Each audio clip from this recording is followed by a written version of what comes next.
আসসালামু আলাইকুম ওয়াবারাকাতুহু।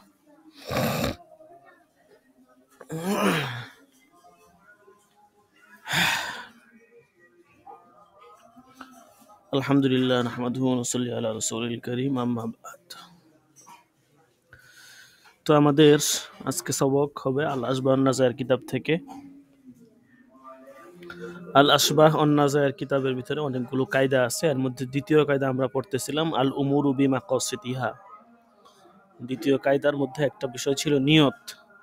নিয়ত সম্পর্কিত 10টা বহস ছিল। এর মধ্যে থেকে আমরা আমাদের আলোচনা এখন নবম বহসে। তো নবম বহসে 2টা কায়দা আমরা ইতিমধ্যে নবম বহসের প্রথম কায়দা শেষ করেছি। আজকে ইনশাল্লাহ নবম বহসের দ্বিতীয় কায়দাটা হবে। জি, ধরি সকলেই। বিসমিল্লাহির রহমানির রহিম। আল আসলুসানি মিনাত তাজিই, নবম বহসের অন্তর্গত দ্বিতীয় কায়দা।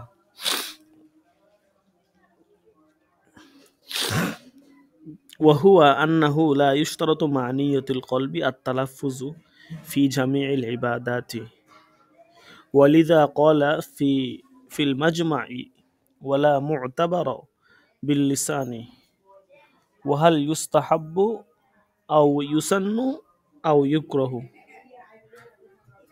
আচ্ছা, এখানে বলতেছে যে দ্বিতীয় কায়দাটা হচ্ছে যে সকল ইবাদতের মধ্যে অন্তরের নিয়তের সাথে মুখে উচ্চারণ করা শর্ত হবে কিনা, শর্তারোপ করা আর কি। তো বলতেছে যে সকল ইবাদতের মধ্যে অন্তরের নিয়তের সাথে মুখে উচ্চারণ করা শর্তারোপ করা হবে না। তো এই জন্যই মাজমা গ্রন্থে বলা হয়েছে নিয়তের ক্ষেত্রে মুখের ধর্তব্যতা নেই।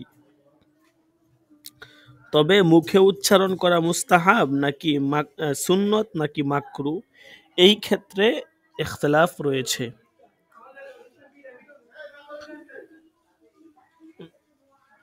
বুঝতে পারছেন এখানে কি বলছে?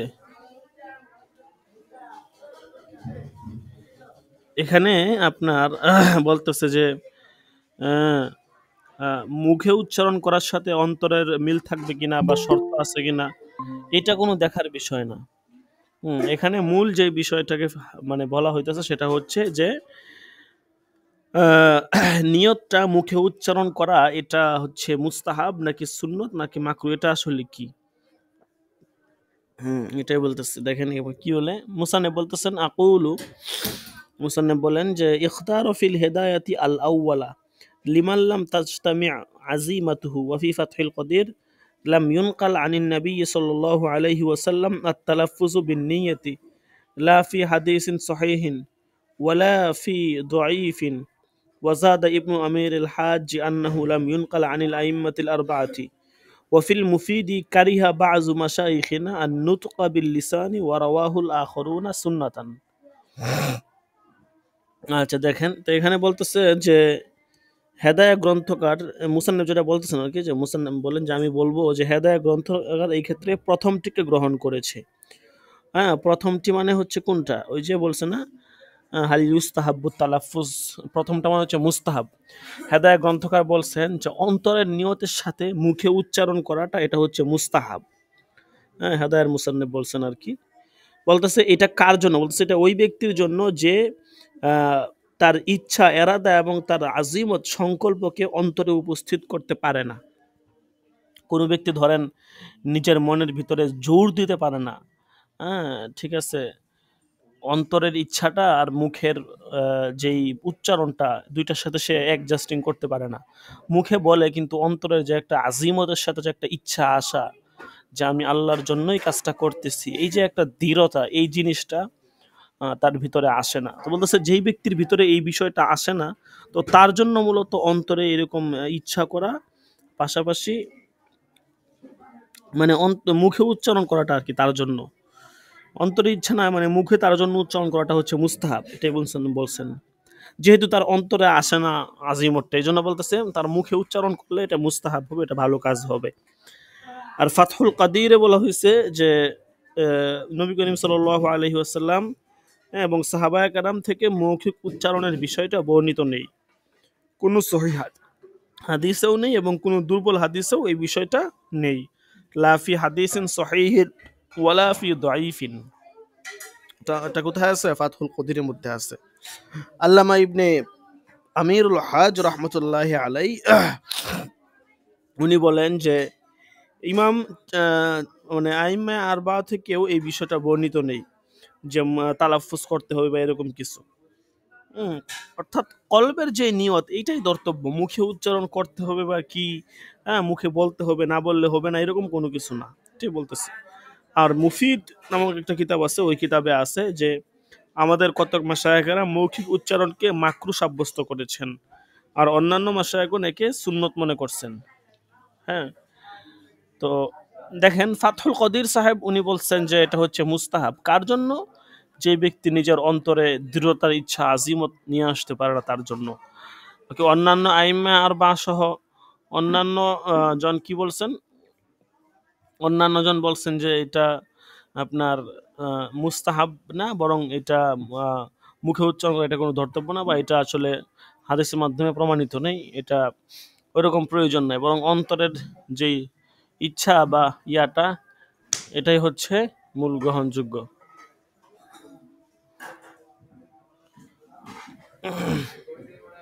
এরপরে নিচে মুফিদ নামক কিতাবের কৌল আনা হয়েছে, ওখানে ওটাকে মাকরু বলা হয়েছে। হ্যাঁ, আবার অনেক কতক মাসায়েখ কেরাম এটাকে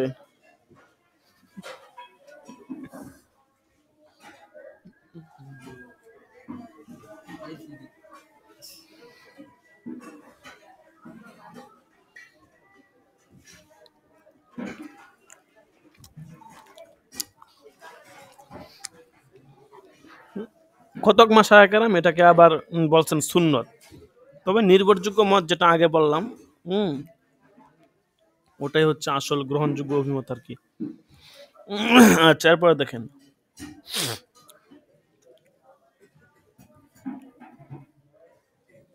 ওয়াফিল মুহিতি الذكر باللسان سنة فينبغي أن يقول اللهم إني أريد الصلاة كذا فيسرها لي وتقبلها مني. ونقول في كتاب الحج أن طلب التيسير لم ينقل إلا في الحج بخلاف بقية العبادات، وقد حققناه في شرح الكنز وفي القنية والمجتبى والمختار أنه مستحب. আচ্ছা, এখানে বলতেছে যে মুহিত কিতাবের ভিতরে আছে যে নিয়ত এটা মুখে পাঠ করাটা সুন্নত।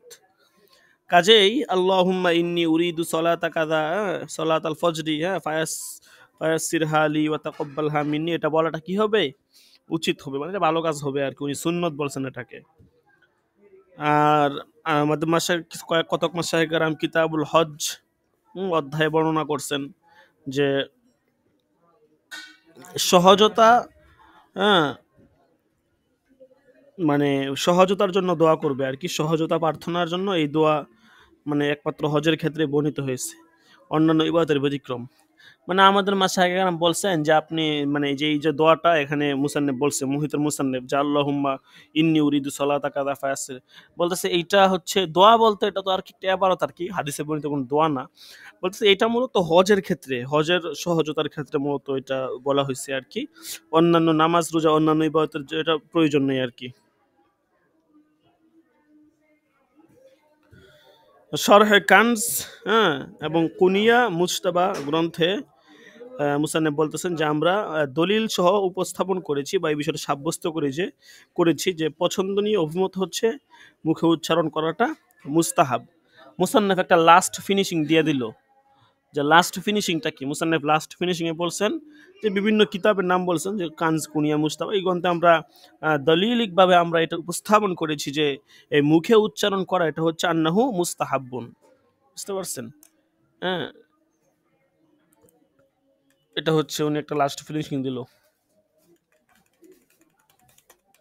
এরপরে দেখেন ওয়াখরজা আন হাদাল আসলি মাসাইলু মিনহা আন নাজরু লা তাকফি ফি ইজাবিহি নিয়্যাতু বাল লা বুদ্দা মিনাত তালাফফুজি বিহি সাররাহু বিহি ফি বাবিল ইতিকাফি। বলতেছে এই মাসলা মানে এই কায়দা থেকে কিছু মাসলা বের হয়ে গেল, এর মধ্যে একটা হচ্ছে মান্নতের মাসলা। হ্যাঁ, তো বলতেছে মান্নত ওয়াজিব করার ক্ষেত্রে নিয়ত যথেষ্ট হবে না। হ্যাঁ, মান্নত মুখে উচ্চারণ করা জরুরি হবে। হুম, মাশায়েখ কেরাম এটা বাবুল এতেকাফের ভিতরে এই বিষয়টা স্পষ্টভাবে বর্ণনা করছে। মানে এখান থেকে একটা মাসলা বের করলো যে আপনার মান্নত এটা মুখে উচ্চারণ করতে হবে। হ্যাঁ, মানে মুতলাকভাবে কিছু কিছু বিষয় মুখে উচ্চারণ করতে হবে, মুখে করা ছাড়া গ্রহণযোগ্য হবে না। কি মুতলাকভাবে মুখে উচ্চারণ করাটা হচ্ছে মুস্তাহাব, কিন্তু বিশেষ কিছু বিষয় আছে যেমন মান্নত। হ্যাঁ, এটা হচ্ছে আপনার শুধুমাত্র অন্তরে নিয়ত করলেই হবে না, বরং মুখে উচ্চারণ করতে হবে। আপনি মান্যতের নিয়ত করছেন যে যদি আমি অসুস্থ হই, যদি আমি সুস্থ হই আমি এটা করবো, অন্তরে নিয়ত করে রাখছেন, মুখে কোনো উচ্চারণ করে না, শুধু অন্তরের ভিতরে আসছে। বলতেছি এতে কি মান্যত আবশ্যক হয়ে যাবে নাকি? বলতেছেন না, মুখে উচ্চারণ করতে হবে। এরকম বেশ কিছু মাসলা আছে যেগুলো হচ্ছে মুখে উচ্চারণ করাটা জরুরি। ঠিক আছে, এগুলো মুসান্নেফ ওই কিতাবগুলোর ভিতরে দলিল সহ উপস্থাপন করছেন আর কি, এবং বাবুল ইতিকাফের ভিতরে মুসান্নেফ বলতেছেন এই বিষয়গুলো স্পষ্টভাবে আলোচনা আছে। আচ্ছা, এরপরে দেখেন, ধরেন ওয়ামিনহা আল ওয়াকফ, কিতাবের দিকে খেয়াল করেন। ওয়ামিনহা আল ওয়াকফু ওয়ালাউ মাসজিদান লা বুদ্দা মিনাল লফজি আদ-দাল্লি আলাইহি ওয়া আম্মা তাওয়াক্কুফু শুরুইহি ফিস সালাতি ওয়াল ইহরামি আলা যিকরি ওয়ালা তাকফিন নিয়্যাতু ফালিয়ান্নাহু মিনাশ শারাইতি লিশ-শুরুই। মুসলিম বলতেছেন যে সমস্ত মাসলা এতে খারেজ হয়েছে, এর মধ্যে আরেকটা হচ্ছে ওয়াকফ। বলতেছে যদিও মসজিদের ওয়াকফ এটা হয়ে থাকে আর কি, মানে মসজিদের ওয়াকফ হলেও বলতেছে তাতে উচ্চারণ, ওয়াকফের উচ্চারণ করা জরুরি হবে। হ্যাঁ, যেন এটি তার প্রমাণ বহন করে। মুসান্নিফ বলতেছেন যে ওয়াকফ নিয়ত করলে হয়ে যাবে অন্তরে, কিন্তু মুখে উচ্চারণ করতে হবে। মুখে উচ্চারণ না করলে আপনি যে একটা সম্পত্তি ওয়াকফ করছেন সেটার প্রমাণ কি? জন্য মুখে উচ্চারণ করাটা এটা জরুরি আর কি, এটা বলছি। হ্যাঁ, এরপরে বলতেছে দেখেন যে আর নামাজ এবং হজের এহরামের মধ্যে বিশেষভাবে জিকিরের উপর মানে তার শুরুটা মওকুফ হওয়াটা এবং তাতে শুধু নিয়ত যথেষ্ট হয় না, কেননা তা শুরু করার জন্য শর্তাবলীর অন্তর্ভুক্ত। ঠিক আছে, নামাজ এবং হজের যে ইহরাম বা নামাজের যে কার্যাবলী, আপনি মুখে নিয়ত করছেন তাইলে কি আপনার নামাজ হয়ে যাবে? আপনার ওযু নাই। হ্যাঁ, এরপরে নামাজের বাহিরে ভিতরে যে ফরজ আছে, ভিতরে বাহিরে কয় ফরজ? 7 ফরজ না নামাজের বাহিরে? তো এই 7 ফরজ আপনার ভিতরে নাই, দেখা গেছে শুধু মুখে নিয়ত করছেন, তাইলে কি হয়ে যাবে? বলতেছে যে না। হজের ক্ষেত্রে হজের কিছু বাহিরে ফরজ আছে, ইহরাম বাঁধতে হবে, এরপর আরো কিছু কাজ আছে, এগুলো করতে হবে। এগুলো না করে কেউ শুধু মুখে নিয়ত করছে, তাইলে কি তার নামাজ বা হজ হয়ে যাবে? বলতেছে হবে না। এই জন্য বলতেছে এটা শুধুমাত্র মুখের নিয়ত দ্বারা হবে না, বরং এগুলো শর্তাবলী পাওয়া যাওয়া লাগবে আর কি। তারপরে দেখেন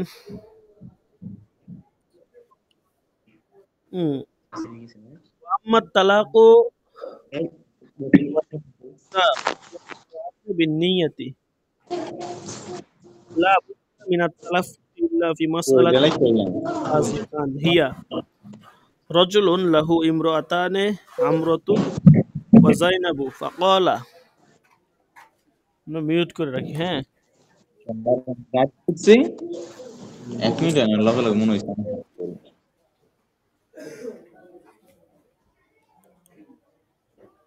হ্যাঁ দেখেন বলতেছে যে ফি ফাতওয়া কাজী খান রাজুলুন হিয়া রাজুলুন লাহু ইমরাতানে আমরাতু ওয়া যায়নাবু ফাকালা ইয়া যায়নাবু ফাআজাবাতহু আমরাতু ফাকালা আনতি তালিকুন সালাসান ওয়াকা'a আত-তালাকু আলা আল্লাতি আজাবাত ইন কানাত ইমরাতুহু ওয়া ইল্লাম তাকুন ইমরাতুহু বাতালা লিআন্নাহু আখরাজাল জাওয়াবান লিকালামি আল্লাতি আজাবাতহু ওয়া ইন ক্বালা নাবাইতু যায়নাবা তুল্লিকাত যায়নাবু ফাকাদ ওয়াকা'a আত-তালাকু আলা যায়নাবি বিওয়াজদিন নিয়াতি। আচ্ছা, এখানে একটা মাসলা বলছে তালাকের বিষয়, বলতেছে যে তালাক এবং ইতাক, বলতেছে যে তালাক এবং মানে এটা গোলাম আজাদ করা, এটাও শুধুমাত্র নিয়ত দ্বারা সহি হবে না, বরং মৌখিকভাবে এখানে উচ্চারণ করা আবশ্যক হবে। আপনি মনে মনে নিয়ত করছেন স্ত্রীকে তালাক দিয়ে দিলাম, বলতেছে তালাক কি হয়ে যাবে, বলতেছে জি না, মুখে উচ্চারণ করে বলতে হবে। ঠিক আছে, সমস্ত বিষয় তো আর অন্তরের সাথে সম্পৃক্ত না, অন্তরের নিয়তের সাথে কিছু বিষয় মুখের সাথেও সম্পৃক্ত। ঠিক আছে, অন্তরে নিয়ত করলেই হয়ে যায় না। আচ্ছা, বলতেছে তবে ফতুয়ায়ে কাজী খানের এক মাসলায় উল্লেখ আছে, মানে ফতুয়ায়ে কাজী খানের ভিতরে একটা মাসলা আছে, ওই মাসলার ভিতরে একটা বিষয় দেখাবে যে এখানে আসলে তালাকের ক্ষেত্রে অন্তরের নিয়তটা গ্রহণযোগ্য হয়েছে। সেই মাসলাটা কি? সূরাতে মাসলা এখানে দিতেছে যে এক ব্যক্তির দুইজন স্ত্রী ছিল, যেমন দুই স্ত্রীর নাম হচ্ছে উমরা এবং জয়নাব।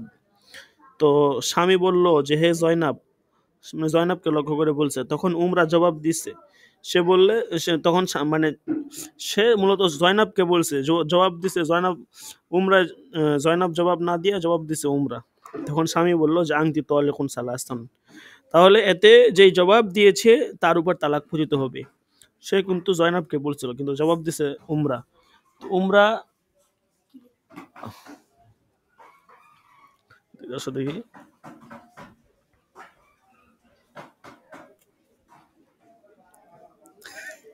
ব্যথা করে। হুম, আচ্ছা ভালো হয়েছে মনে হয়।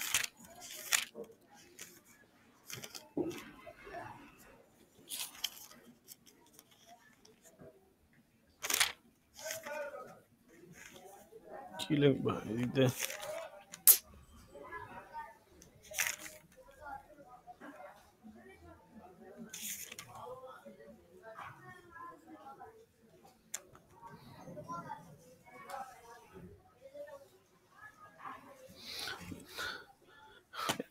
এক কাজ করো, ওই দুইটা কবিতা লিখে নিয়ে এসো, ঠিক আছে? হুম,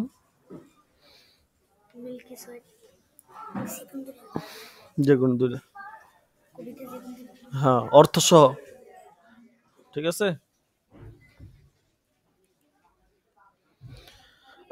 আচ্ছা, তো যেটা বলতেছিলাম যে এখানে তো ওই যে স্ত্রীকে বলছে, একজনকে বলছে উত্তর দিছে, আরেকজন বলতেছে যে যাকে বলছে সে তালাক হয়ে যাবে। আর যদি তার স্ত্রী না হয়ে থাকে তবে বলতেছে এটা তালাক বাতিল বা অনর্থক হবে আর কি। কেননা সে জবাব বের করেছে ওই মহিলার কথার জবাবে যে প্রত্যুত্তর ছিল, সে জবাব দিছে কার? না, আমি বলে দিছি, যাও। তো সে মহিলার জবাবে মানে তার প্রত্যুত্তরে যেটা বলছে ওইটাই গ্রহণযোগ্য হবে আর কি। এখন যদি স্বামী বলে যে আমি জয়নাবের নিয়ত করছি, নাওয়াইতু জয়নাবা তুল্লিকত জয়নাবু, তাহলে এই ক্ষেত্রে জয়নাব তালাক হবে। হ্যাঁ, এবং বলতেছে সুতরাং এই মাসলার ক্ষেত্রে ফাকদ ওয়াকাত তালাক আলা জয়নাব বিমুজারাদ নিয়ত, শুধুমাত্র এই সূরতে বা এই সমস্ত এই একটা সূরতে বা এই জাতীয় সূরতে দেখা গেছে তালাক শুধুমাত্র সংঘটিত হচ্ছে তার নিয়তের উপর ভিত্তি করে, অন্যান্য কোনো ইয়ার কর্তব্য হচ্ছে না, শুধুমাত্র এই সূরতটার ভিতরে বা এই বিশেষ একটা সূরতে তার নিয়তটাকে তালাকের ক্ষেত্রে গ্রহণযোগ্য হচ্ছে। আচ্ছা, এরপরে দেখেন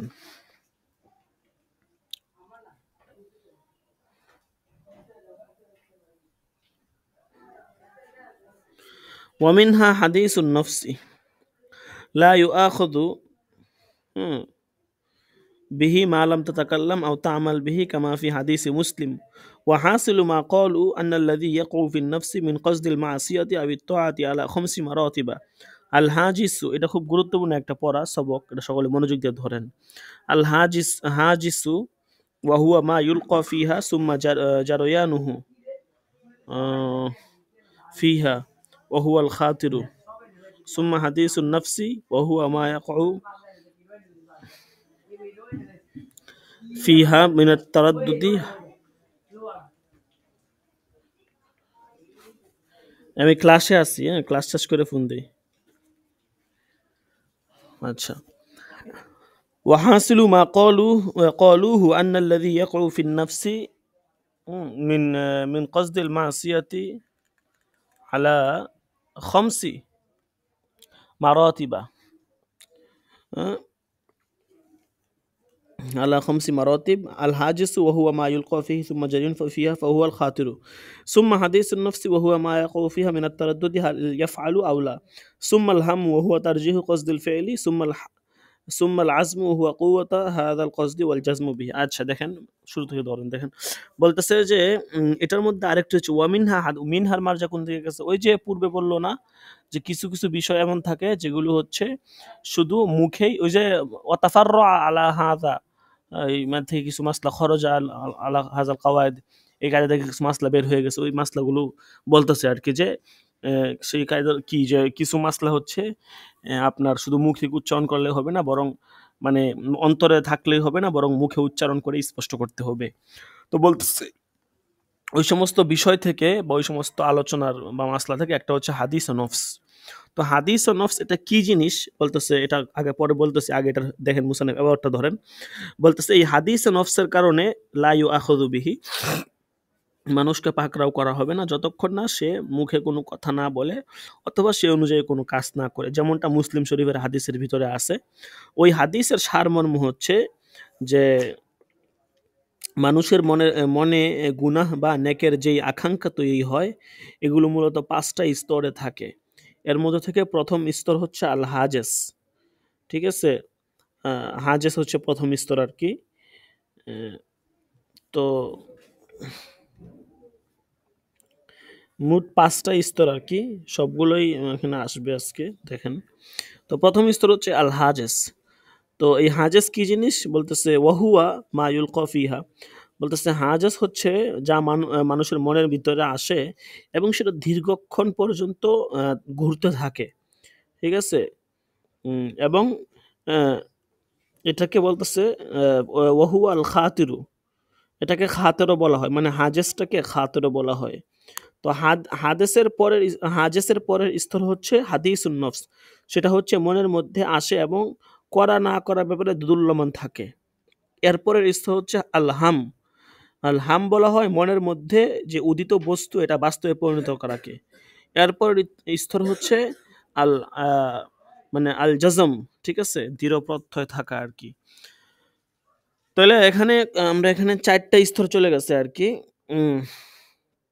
দেখেন প্রথম স্তর ছিল কি আল হাজেস, হ্যাঁ, দ্বিতীয় স্তর বলতেছে এটাকে খাতের বলা হয়, দ্বিতীয় স্তর হচ্ছে হাদিসে নফস, হ্যাঁ, হ্যাঁ, এবং আপনার তৃতীয় স্তর হচ্ছে আলহাম, চতুর্থ স্তর হচ্ছে আপনার আল জাজম, ঠিক আছে?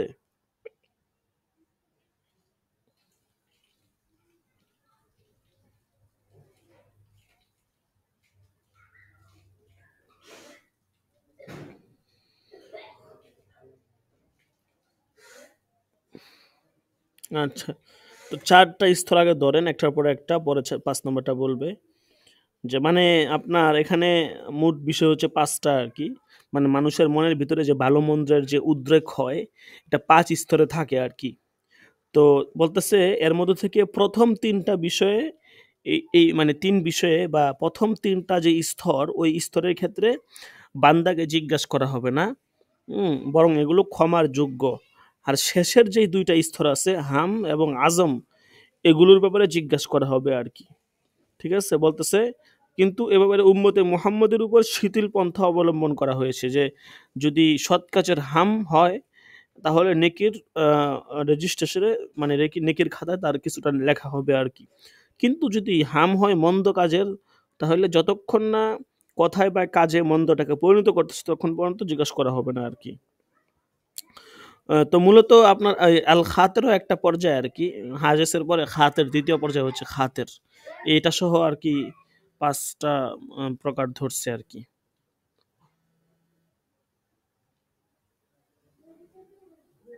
ওয়ালাইকুম আসসালাম, আমি ক্লাস শেষে ফোন দিতেছি, হ্যাঁ? আচ্ছা। হ্যাঁ, তো যেটা বলতেছিলাম যে তো প্রথম হচ্ছে হাজেস আর কি। তো এই হাজেস তো বললোই, এটা কাকে বলা হয়, যে এটা হচ্ছে মানুষের মনের মধ্যে যে বিষয়টা আসে এবং দীর্ঘক্ষণ ঘুরতে থাকে তাকে বলা হয়।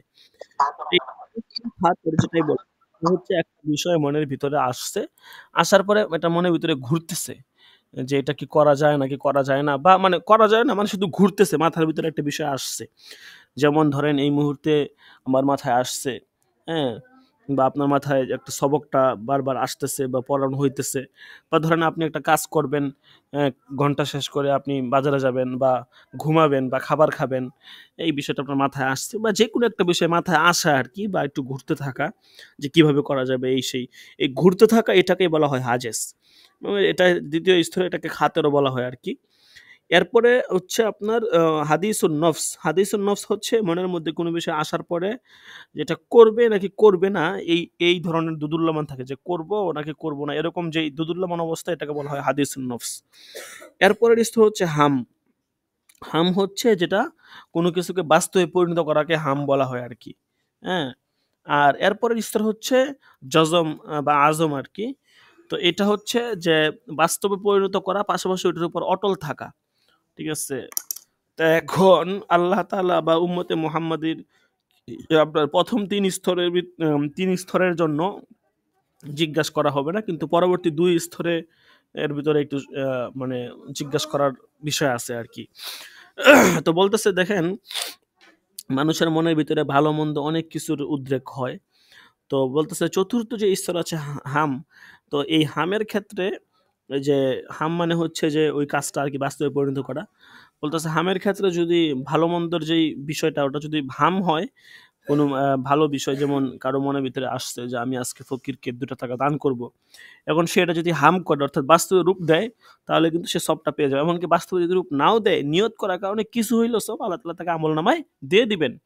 কিন্তু মন্দ কাজের ক্ষেত্রে উম্মতে মুহাম্মাদের জন্য একটু ছাড় দেওয়া হয়েছে, যে বলা হয়েছে যে মন্দ কাজের হাম যদি সে না করে, মানে বাস্তবে রূপ না দেয়, তাহলে এই মন্দ কাজের হাম হলেও সে গুনাহগার হবে না। বুঝতে পারছেন? এখন এই যে এই কথাটা সামনে বলতেছে, আমি আর কি একটু আগেই বলে দিলাম যে ফাল হাজিসু লা ইউআখাযু বিহি ইজমা। হাজেস হচ্ছে মানে হাজেস, এটার হুকুম হচ্ছে যে সর্বসম্মতিক্রমে এই হাজেসের কারণে আল্লাহর দরবারে পাকড়াও করা হবে না। লিআন্নাহু লাইসা মিন ফি'লিহি, বলতেছে কারণ এটা হচ্ছে তার ব্যক্তির ইচ্ছাধীন বিষয়। মানুষের মনের ভিতরে কত প্রশ্ন আসে যে এটা কেন, ওটা কেন, এটা এমন হলো না কেন, হ্যাঁ, আল্লাহ সম্পর্কে কত ধারণা আসতে পারে মানুষের মনের ভিতরে। তো বলতেছে এগুলো মানে তার ইচ্ছা ছাড়া মানুষের মনের ভিতরে চলে আসে, এই জন্য আল্লাহ তালা এটা ক্ষমা করে দিবেন যদি মুখ দ্বারা প্রকাশ না পায়। হাদিসের ভিতরে তো আপনারা পড়ছেন যে এক এক সাহাবার মনের ভিতরে এক এক ধরনের কঠিন কঠিন বিষয় আসতো ইমান সম্পর্কে, আল্লাহ সম্পর্কে।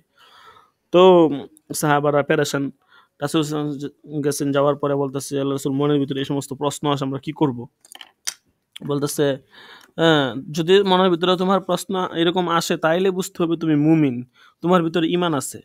আর যদি তুমি এই সমস্ত বিষয় নিয়ে প্রশ্ন করো তাইলে সমস্যা। প্রশ্ন করা যাবে না, বরং এটা মনের ভিতরে আসার মানে হচ্ছে তুমি মুমিন দেখেই তোমার মনের ভিতরে শয়তান এই সমস্ত বিষয় এগুলো নিয়ে আসে। আচ্ছা, এরপর দেখেন লিআন্নাহু লাইসা মিন ফি'লিহি ওয়া ইন্নামা হুয়া শাইউন ওয়ারাদা আলাইহি লা কুদরাতা লাহু। এটা তার অনিচ্ছাকৃতভাবে তার উপর হয়ে গেছে, তার কোনো সক্ষমতা নাই। ওয়ালা সুনআ এবং তার এখানে কোনো কি নাই, ইখতিয়ার, ইচ্ছাও নাই। ওয়াল খাতিরু, হাজেসের পরের দ্বিতীয় স্তর হচ্ছে খাতের। খাতের কাকে বলা হয়? ওয়াল খাতিরু আল্লাযী বাদাহু কানা কাদিরান আলা দাফইহি বিসরফিল হাজেস।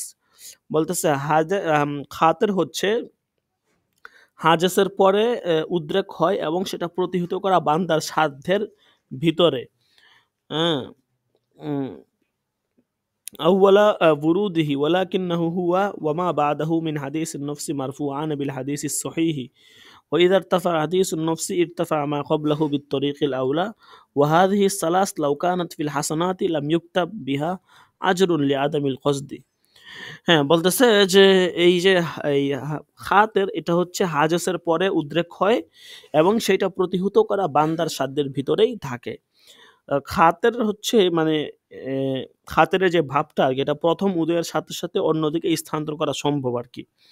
কিন্তু হাজেসের ক্ষেত্রে প্রাথমিক এটা উদয় হওয়ার সাথে, সাথে অন্যদিকে স্থানান্তর করা যায়। তবে প্রসিদ্ধ হাদিস দ্বারা হাজেস এবং হাদিসুন নফস, হাজেসটা আরকি হাদিসুন নফস পর্যন্ত ক্ষমাযোগ্য, এটা প্রমাণিত। আ ঠিক আছে? হাজেস এবং মানে হাজেস এবং খাতেরটা হাদিসুন নফস পর্যন্ত ক্ষমাযোগ্য আরকি।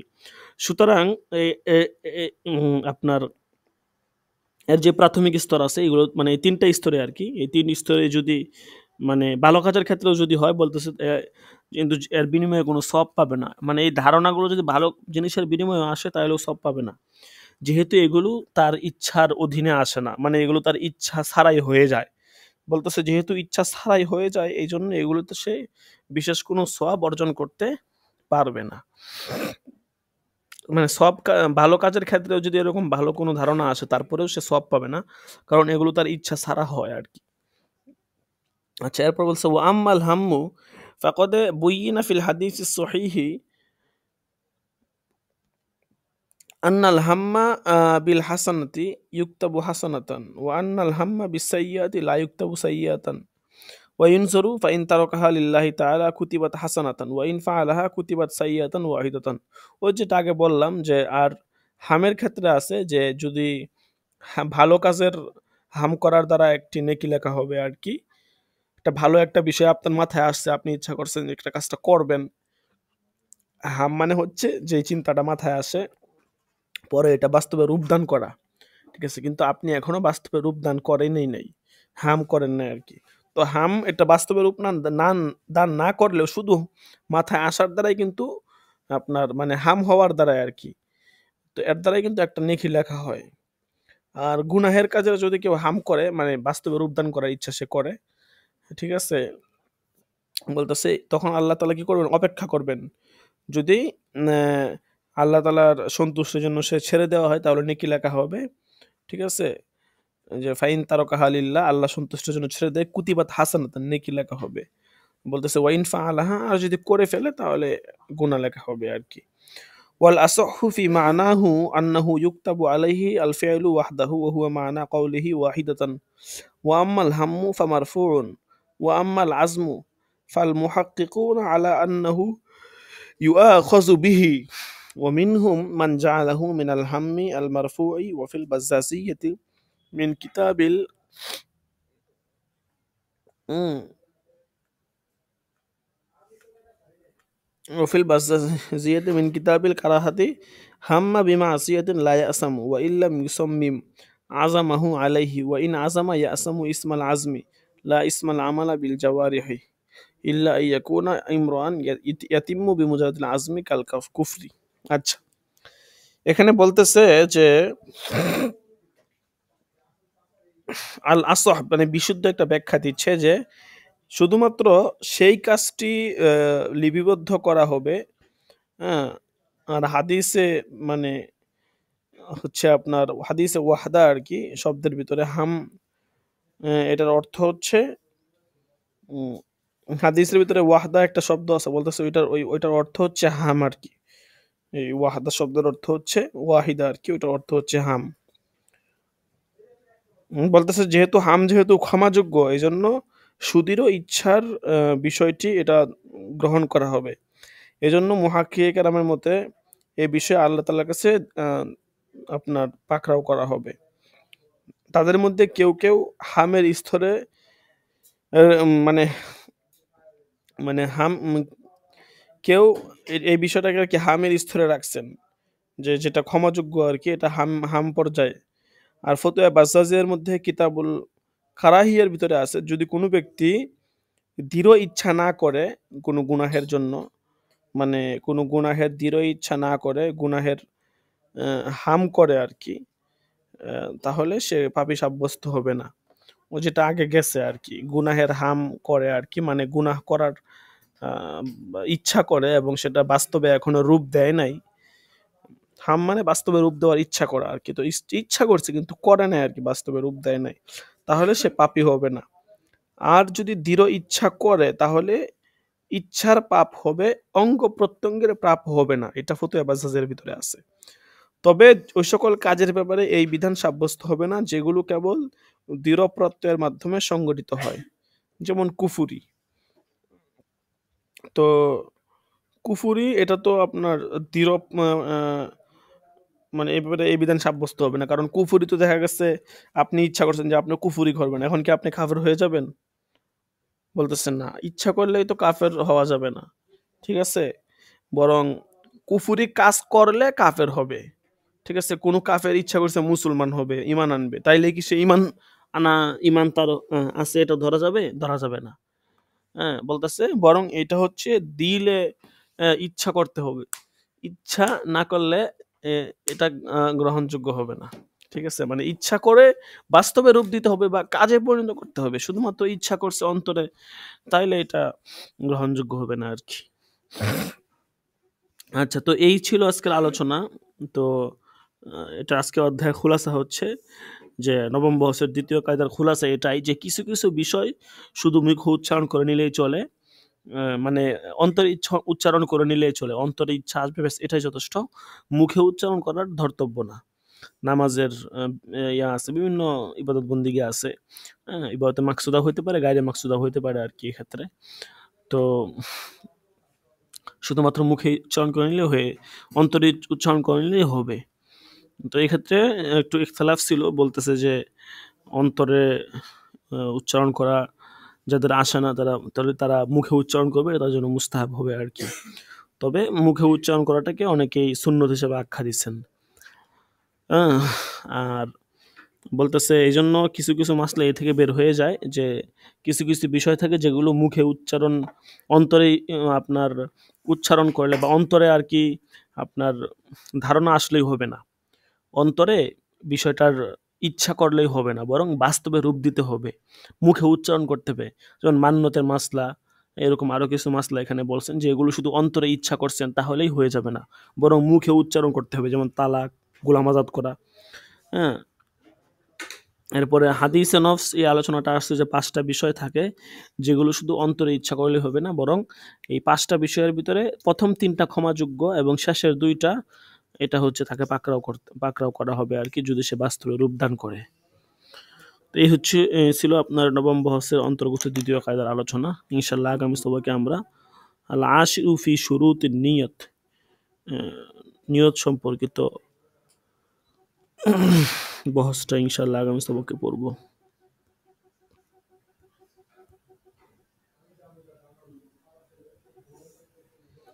২, ৩, ৪, ৫, ৬, ৭, ৮,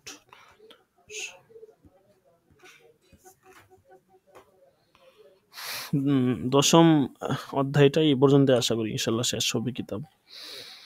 আচ্ছা। বহুসি গাজা থেকে আমরা একটু ধরি।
বুহুস ফি কাযায় আমাদের আলোচনা চলতেছিল সড়ক দুর্ঘটনার শরঈ বিধান। আমরা প্রায় অনেকটাই পড়ে ফেলছিলাম।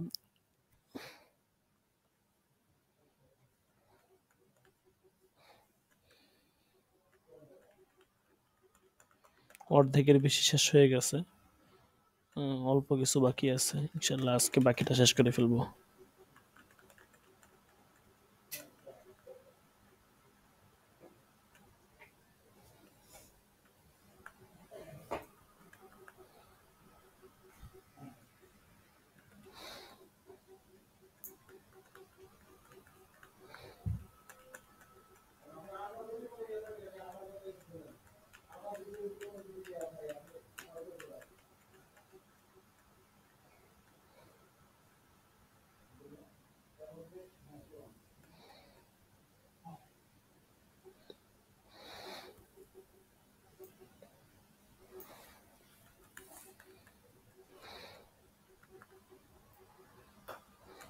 হুম,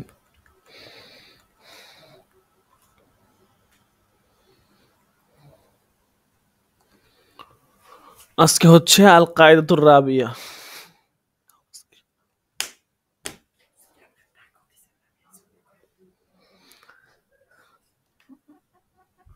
চতুর্থ কায়দা আজকে।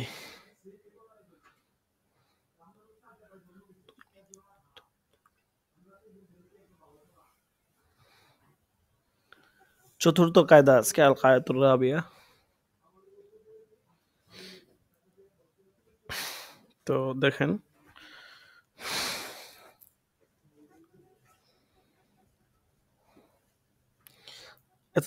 প্রথম এবং দ্বিতীয় কায়দা মূলনীতির ভিতরে আমরা তৃতীয় মূলনীতি এগুলোতে আমরা পড়ছিলাম যে হচ্ছে আপনার কর্মসংগঠক, হ্যাঁ, এবং মানে মুবাশির মুসাব্বিবের আলোচনা পড়ছিলাম।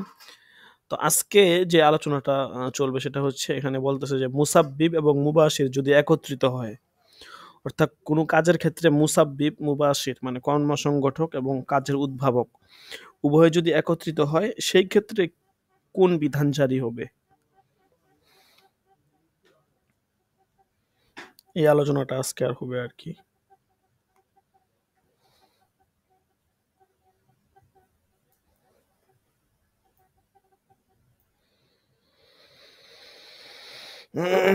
দেখেন, বিসমিল্লাহির রহমানির রহিম। আল কায়দাতুর রাবিআ, ইযা ইজতামা আল মুবাশিরু ওয়াল মুতাসাব্বিবু উযীফা আল হুকমু ইলা আল মুবাশির, যে সংগঠক এবং হচ্ছে উদ্ভাবক তারা যদি একসাথে জমা হয় তাহলে বিধান জারি হবে সংগঠকের উপর।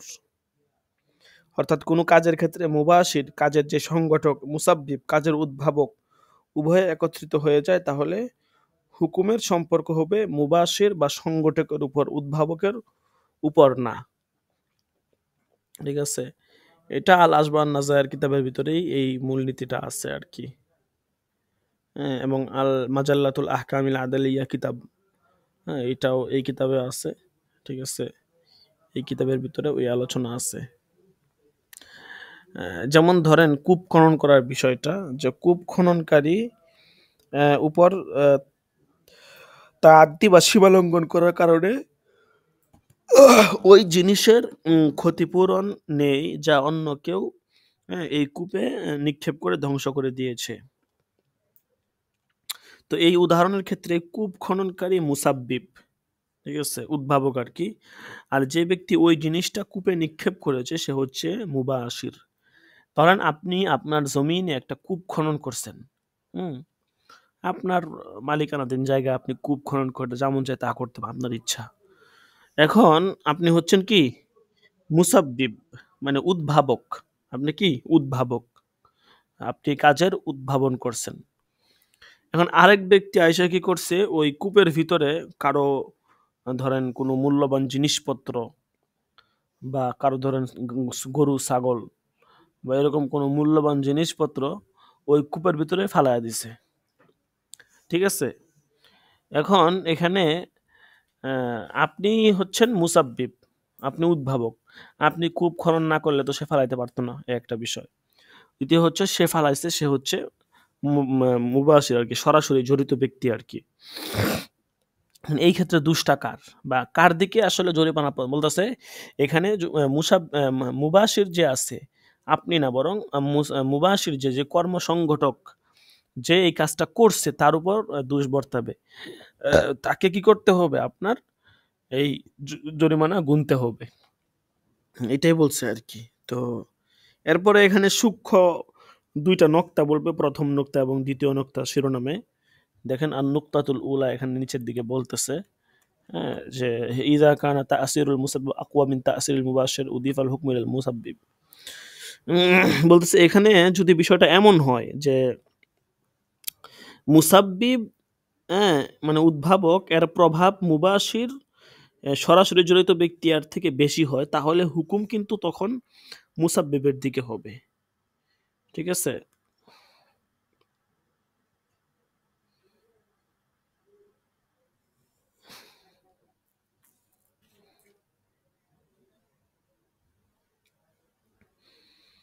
বুঝতে পারছেন?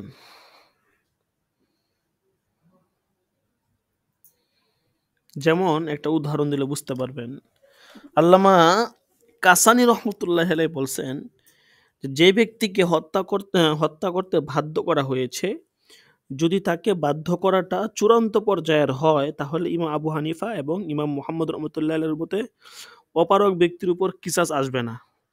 অবশ্য তাকে তাজির দেওয়া হবে আর বাধ্যকারীর উপর কিসাব ওয়াজিব হবে। এখানে কিন্তু দেখেন আপনার কি চলে গেছে, হুকুমটা চলে গেছে মুসাব্বিবের উপরে, মুবাশিরের উপরে না। ধরেন ৩ জন ব্যক্তি, একজনকে বন্দি করা হয়েছে, আর একজন আপনাকে বলতেছে যে তুই ওই ব্যক্তিকে হত্যা করস। ঠিক আছে? এখন যে আপনাকে বলতেছে তাকে হত্যা করার জন্য সে হচ্ছে মুসাব্বিব, উদ্ভাবক, সে হচ্ছে কাজের হোতা। আর আপনাকে বলতেছে হত্যা করার জন্য আপনি হচ্ছেন মুবাশির, সংগঠক। এখন এখানে শক্তিটা কার? ওই ব্যক্তির না আপনার? শক্তি বেশি, ক্ষমতার দিক থেকে ওই ব্যক্তির শক্তিটা বেশি। সে আপনাকে জোরপূর্বক বা জোর করতেছে। বলতেছে পরিস্থিতি যদি এরকম হয় যে মুবাশিরের তুলনায় মুসাব্বিবের ক্ষমতা বেশি থাকে, তার কর্তৃত্ব বেশি থাকে, তখন সেই ক্ষেত্রে মুবাশিরের যদি তেমন কোনো দোষ না থাকে তাইলে মুসাব্বিবের দিকে হুকুমটা বর্তাবে আর কি। যেমন এই হত্যার ক্ষেত্রে আপনার তো কোনো কিছু করার নাই, আপনাকে জোর করে আরেকজনকে হত্যা করেছেন, আপনি যদি আসলেই বাধ্য হন, বলতেছে আপনি কিছু শাস্তি আপনার পেতে হবে, কারণ আপনি নিজে বাঁচার জন্য আরেকজনকে মারছেন, এটাও তো ঠিক না, আপনি নিজে মরে যেতেন আরেকজন বাঁচত। বলতেছে তারপরে যেহেতু আপনি করছেন কিছু শাস্তি আপনাকে পেতে হবে। হ্যাঁ, কিন্তু এই তখন মাসলা ঘুরে যাবে, মুসাব্বিবের দিকে হুকুম চলে যাবে। এতক্ষণ আমরা পড়ছিলাম আগের মাসলায় ছিল কি হুকুমটা যাবে মুবাশিরের দিকে, এখন হুকুম চলে গেছে মুসাব্বিবের দিকে। তো আগেরটাই হচ্ছে মুতলাক নিয়ম, কিন্তু এখানে সূক্ষ্ম বিষয়টা বললো আর কি। এটাই নুকতাতে উলার ভিতরে এই বিষয়টা আর কি সুন্দর করে বুঝায় বলছে, বাকি খুলাসা এটাই। ঠিক আছে?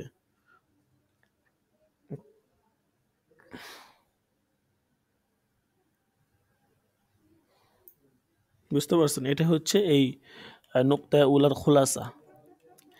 এরপরে এখানে আরেকটা নুকতা বলবে, আর নুকতা তো সানিয়া, যে দ্বিতীয় নুকতা হচ্ছে ইদা কানাতিল মুতাসাব্বিবু মুতাআদ্দিয়ান ওয়াল মুবাশিরু গায়রু মুতাআদ্দি। যদি বিষয়টা এমন হয় যে কোনো কোনো ঘটনার ক্ষেত্রে মুসাব্বিব, উদ্ভাবক, সে হচ্ছে সীমালঙ্ঘনকারী, আর মুবাশির মানে কর্মসংগঠক সে সীমালঙ্ঘনকারী না। ঠিক আছে? তো এই সূরাত চতুর্থ মূলনীতির পৃথক বিষয়গুলোর মধ্যে হতে কোনো কোনো ফকিহ এক্ষেত্রে বলেছেন যে মুসাব্বিব, উদ্ভাবক তার নিজ কাজে মুতাআদ্দি, সীমালঙ্ঘনকারী হবে, আর মুবাশির প্রত্যক্ষ জড়িত ব্যক্তি হবে নিজ কাজে সীমালঙ্ঘন মুক্ত। এ অবস্থায় হুকুম এর নিসবত গায়রে মুতাআদ্দি অর্থাৎ সীমালঙ্ঘন মুক্ত এর প্রতি করা হবে। হেদায়া গ্রন্থকার এই কায়দার নিম্নোক্ত মাসলা অধীনে উল্লেখ করেছেন যে কোনো ব্যক্তি যখন কোনো জন্তুকে উত্তেজিত করলো, ফলে জন্তুটি কাউকে হত্যা করলো, এমত অবস্থায় ক্ষতিপূরণ উত্তেজনা সৃষ্টিকারী এর উপর আসবে, আরোহীর উপরে নয়। এর পুরো এবারত যে নিচে দেওয়া হয়েছে, যে দেখেন উদাহরণ তো দিছে এখানে, যে দেখা গেছে এখানে ৪ জন, আগে মাসলা ছিল ৩ জন ব্যক্তি, এখানে ৪ জন ব্যক্তিকে কেন্দ্র করে। একটা হচ্ছে মানে ৩ জন এখানে জন্তু সহ আর কি ৪। তো একজন হচ্ছে কোনো একটা ধরেন ঘোড়া বা কোনো একটা বাহন, এটাকে উস্কায়া দিছে। তো বাহনের উপরে একজন ব্যক্তি বসা ছিল, তো সে হচ্ছে বাহন উস্কা দেওয়ার পরে ওই বাহনটা তাকে নিয়ে আরেক ব্যক্তিকে মেরে ফেলছে। তো এখন প্রত্যক্ষ জড়িত ছিল কে? বাহনে যে বসেছিল সে হচ্ছে মুবাশির। আর উদ্ভাবক হচ্ছে যে উস্কায়া দিছে ওই বাহনটাকে, কোনোভাবে তাকে উত্তেজিত করছে আর কি। বলতেছে এই অবস্থায় ক্ষতিপূরণটা আসবে এই যে মুসাব্বিব আছে, ঠিক আছে, তার উপর আসবে। আরোহী যে আছে মুবাশির, তার উপর ক্ষতিপূরণ আসবে না। ঠিক আছে? কারণ উত্তেজনা সৃষ্টি করার ক্ষেত্রে এখানে সীমালঙ্ঘনকারী উভয়ে কিন্তু সমান, মানে উভয় কিন্তু এখানে এক ধরনের কাজেই করছে, কিন্তু সীমালঙ্ঘন একজন হচ্ছে সীমালঙ্ঘনের বেশি করছে, আর একজন হচ্ছে সীমালঙ্ঘন কম করছে। আগেরটার সাথে এটার সাথে একটু পার্থক্য আছে, এখানে কিন্তু সীমালঙ্ঘন এর বিষয়টা আসছে আর কি। কিন্তু আগেরটা তো সীমালঙ্ঘনের কোনো বিষয় ছিল না। আগেরটা ছিল ক্ষমতা প্রয়োগের ক্ষেত্রে। এখানে হচ্ছে সীমালঙ্ঘন। বিষয়টা আপনাকে বুঝতে হবে। তো এখন বলতেছে এখানে হচ্ছে যে উভয়ের কিন্তু দখল আছে। দেখা গেছে আপনি চাইলেই আরোহী থেকে নাইমা ঘোড়াটাকে বা যে বাহনটাকে একটু নিয়ন্ত্রণে নিয়ে আসতেন, তাইলেই তো হইতো। আপনি সেটা না করে আপনি কে যেভাবে করাইছে আপনিও আপনার মতো করে আরোহণের উপর বাহনের উপর চড়ে বসছেন। ঠিক আছে? হুম। তো আপনারও এখানে কিছুটা হইলেও হাত আছে। কিন্তু মূল হুতা ছিল কে? যে বাহনটাকে উস্কায়া দিছে। তো এইজন্য সে হচ্ছে তার কাজের ভিতরে সীমালঙ্ঘনকারী। ঠিক আছে? আর যে ব্যক্তি বাহনে চড়ছে সে হচ্ছে গায়রে মুতাআদ্দি, মানে সীমালঙ্ঘন মুক্ত তার কাছ থেকে। সেও তো সীমালঙ্ঘন করছে, কিন্তু বেশি করে নাই আরকি। মানে মানে তারও কিছুটা হলেও হাত আছে, কিন্তু সে সীমালঙ্ঘনের পর্যায়ে যায় নাই আরকি, সীমালঙ্ঘন মুক্ত। তো এটা ছিল দ্বিতীয় নক্তার আলোচনার সারনির্দেশ আরকি। আচ্ছা, যাই হোক, তো প্রথম নক্তা এবং দ্বিতীয় নক্তা এবং মূল মাসলা আশা করি বুঝতে পারছেন।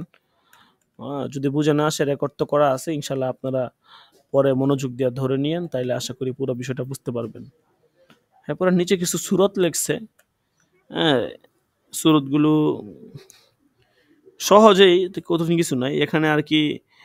বলছে যে হেদায়া গ্রন্থকার এখানে কিছু সুরত বলে দিছেন, কোন সুরতে কার উপর হচ্ছে আপনার হুকুম আসবে। দেখেন, আহ, বলতেছে যদি ক্ষতির একমাত্র কারণ মানে সবব হয় মুবাশির, প্রত্যক্ষ জড়িত ব্যক্তি, তাহলে সেই ক্ষতিপূরণের দায়িত্ব তাকে নিতে হবে, চাই সে সীমালঙ্ঘনকারী হোক বা না হোক। এক্ষেত্রে মুতাআদ্দি বা সীমালঙ্ঘনকারী না হওয়া, যে সে এমন কাজ করেনি বা নিষিদ্ধ। ঠিক আছে? মানে ক্ষতির একমাত্র কারণ মুবাশিরের কারণে এখানে ক্ষতিটা হয়েছে। এখানে মুতাসাব্বিবার কোনো ইয়া নাই।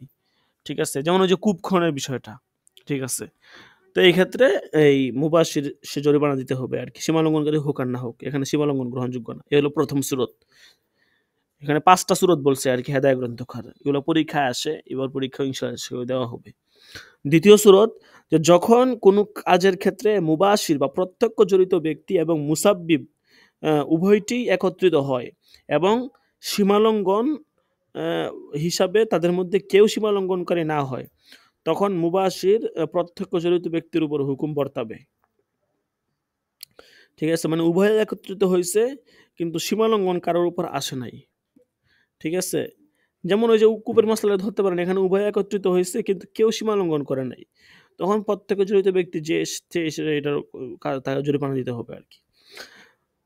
তৃতীয়ত, যেখানে ৩ নাম্বার মুবাশির, যেখানে প্রত্যক্ষ জড়িত ব্যক্তি এবং মুসাব্বিব উদ্ভাবক উভয়টি একত্রিত হয়েছে এবং মুবাশির মানে প্রত্যক্ষ জড়িত ব্যক্তি সে সীমালঙ্ঘনকারী হয় আর মুসাব্বিব সে সীমালঙ্ঘন মুক্ত হয়, তাহলে ক্ষতিপূরণ মুবাশির জড়িত ব্যক্তির উপর দিতে হবে।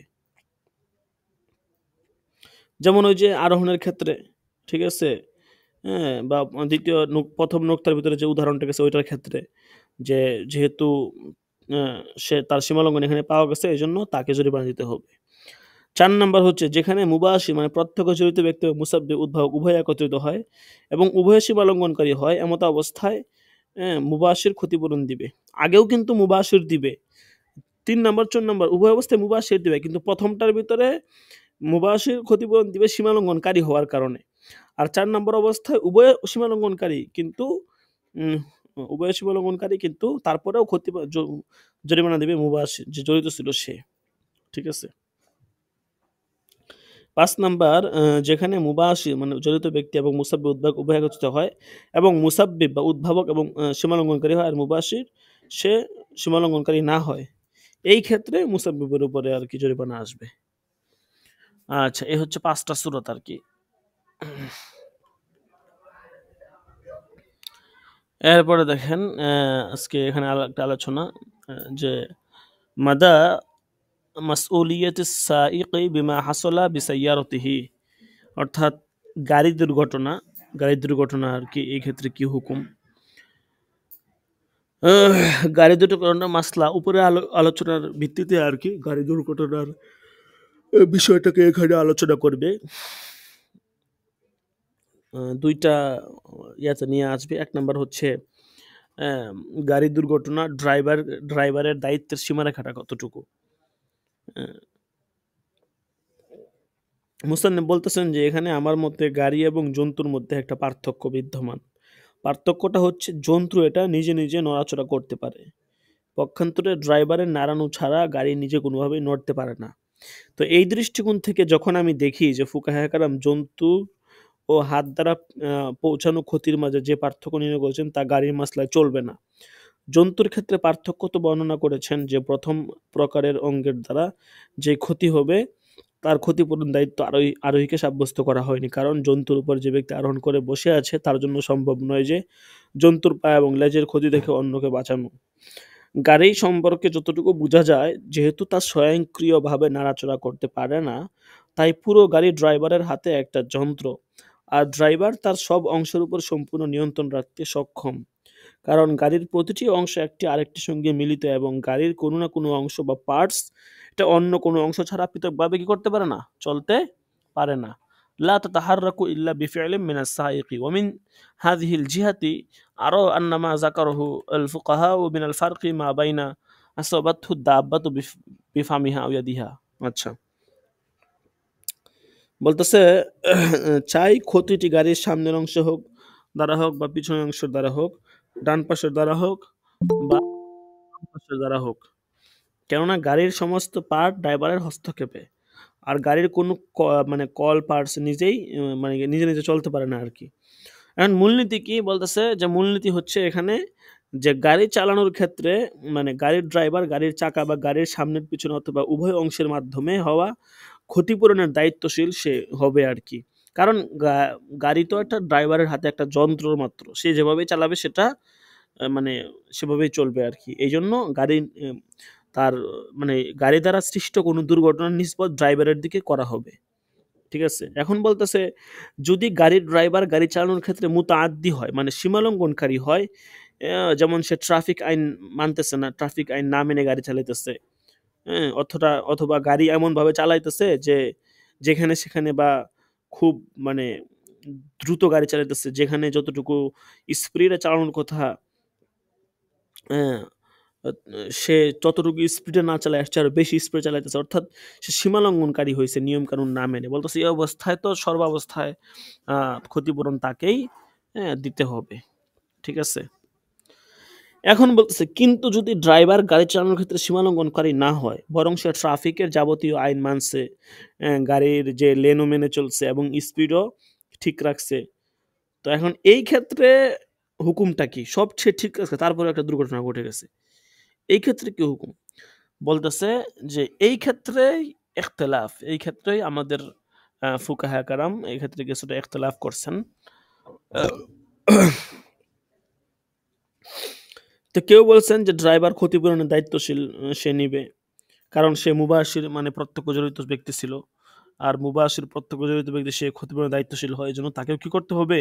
সীমালঙ্ঘনকারী যদি নাও হয় তারপরেও তো মুবাশির ক্ষতিপূরণের দায়িত্বশীল হয়। আমরা আগের মাসলায় পড়ছি। কিন্তু কিছু ফুকাহা কেরাম বলছেন যে সে ক্ষতিপূরণের দায়িত্বশীল সে নিবে না। তারা যুক্তি দিচ্ছেন যে সে তো ট্রাফিকের যাবতীয় আইন মানছে। হ্যাঁ?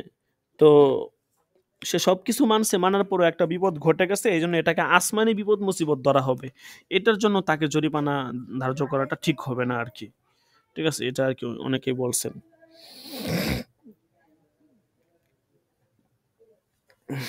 এখন মুসান্নেফ এখানে কি বলতেছেন?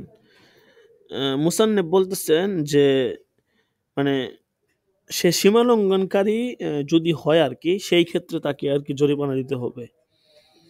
আর যদি তার সরাসরি জড়িত থাকাটা প্রমাণিত না হয় এবং সেই ক্ষেত্রে সীমালঙ্ঘনকারী না হয়, হ্যাঁ? তাহলে তার জরিমানাটা এটা একটু মওকুফ করা যায়। হ্যাঁ? তো এখানে বিস্তারিত আলোচনা আছে। আপনারা একটু মোতালা করে নিয়েন। হুম, কিছু কারণে এখানে বলছে। এরপরে ড্রাইভারকে দায়িত্বশীল করার সাব্যস্ত করার যে দলিল, ঠিক আছে? অর্থাৎ উনারা বলছেন যে চলাচলের সময় যদি কোনো জানোয়ার কাউকে পদদলিত করে তাহলে ওই জানোয়ারের আরোহীকে উক্ত ক্ষতিপূরণের দায়িত্বশীল সাব্যস্ত করতে হবে। এ মাসলা থেকে একটা সূরত পৃথক করা যাবে না যে যদি কোনো ব্যক্তি জানোয়ারের সামনে ঝাঁপ দেয়, হ্যাঁ? উম অর্থাৎ জানোয়ারের সামনে ঝাঁপ দিছে ফুকাহায়ে কেরাম তো ওনারা বলেন যে এই সূরতের মধ্যেও আরোহী ক্ষতি বহনের দায়িত্বশীল হবে, এই দলিলটা আর কি সঠিক না। অর্থাৎ এই ক্ষেত্রে আর কি ওনারা বলেন যে এখানে তো তার কোনো দোষ নেই, ঠিক আছে? বরং এখানে তো সে সীমালঙ্ঘনকারী না, এখানে তো সে নিজের মতো করে গাড়ি চালাইতেছে বা সে তার পথে চলতেছে, এখানে অন্য আরেকজন আইসা মানে আপনার দুর্ঘটনার শিকার হয়েছে। আচ্ছা যাই হোক, তো আজকে এই পর্যন্তই। তো এই আপনার অধ্যায়ের ভিতরে মূলত এই সমস্ত বিধিবিধান, মুবাশির, মুসাব্বিব, হ্যাঁ, কিছু সূরত বলছে এবং পাশাপাশি গাড়ির ড্রাইভার চালক যারা আছে এদের ব্যাপারে কিছু নিয়ম কানুন এখানে বলছে। বিস্তারিত তারা মোতালা করেন, ইনশাল্লাহ আরো অনেক কিছু জানতে পারবেন। আমি এখানে কি মূলাক্ষাসটা আপনাদেরকে বলে দিলাম। আচ্ছা, হাজিরা ডাকা হবে, হাজিরা দিয়ে দেই।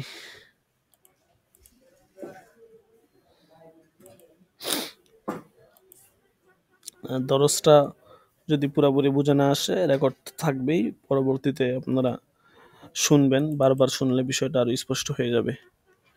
মুবাশির, মুসাব্বিবের ৫টা সূরত বলছে আর কি এখানে হেদায়া গ্রন্থকার। তো ওই ৫টা সূরতের হুকুম, মাসলা সহ উদাহরণ সহ আমি বললাম কিছু। তো পাশাপাশি গাড়ির ড্রাইভার চালক যারা আছে এদের জন্য কিছু সূরত বলছে। তো মুলাখাস এটাই যে যদি সে নিয়ম না মানে, তার মতো করে সে গাড়ি চালায়, ট্রাফিক আইন না মানে, রাস্তার নিয়ম কানুন না মানে, তাহলে সে স্পষ্টভাবে সে দায়ী থাকবে।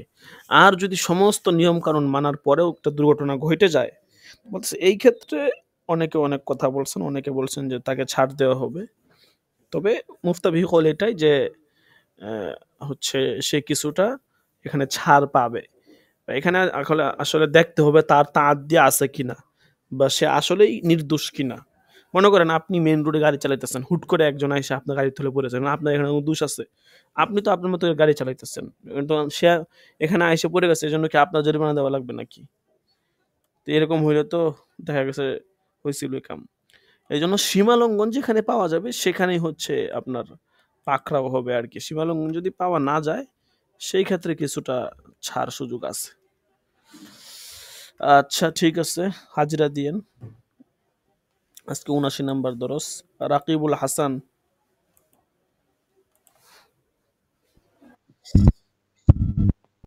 রাকিবুল হাসান নাই। মোহাম্মদ ইউসুফ,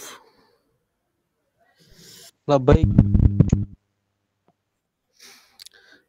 এরপরে হচ্ছে আরমান হোসেন আবদুল্লাহ, সাইদুল ইসলাম, মাহফুজ বিন কাসেম,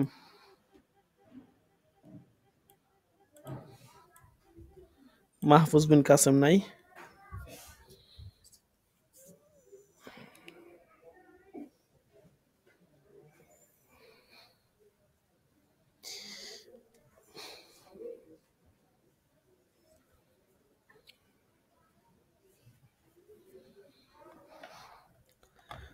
আল আমিন তুষার, হেদায়তুল্লাহ, মাহফুজ সৌদাগর, আল মামুন, রায়হান মাহমুদ, সোহেল আহমদ, লাভবাহিক।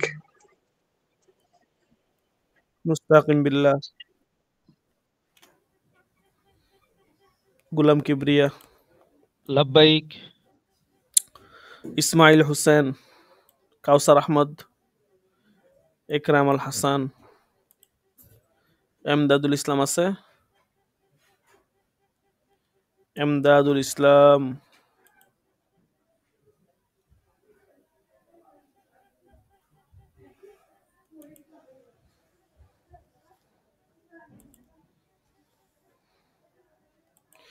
মুস্তফা কামাল, লাব্বাইক।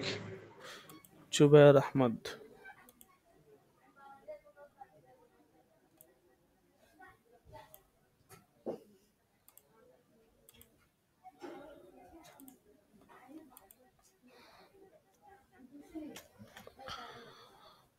আচ্ছা ঠিক আছে, আজকে এ পর্যন্তই। সকলে ভালো থাকবেন ইনশাল্লাহ। আমাদের দরসের শিডিউল দেওয়া হয়েছে, গ্রুপে দেওয়া আছে, ওখানে তারিখগুলো দেখে নিয়েন। যেই দিন যে যে সমস্ত দিনে তারিখ আছে ওই সমস্ত দিন অনুযায়ী আমাদের দরস হবে।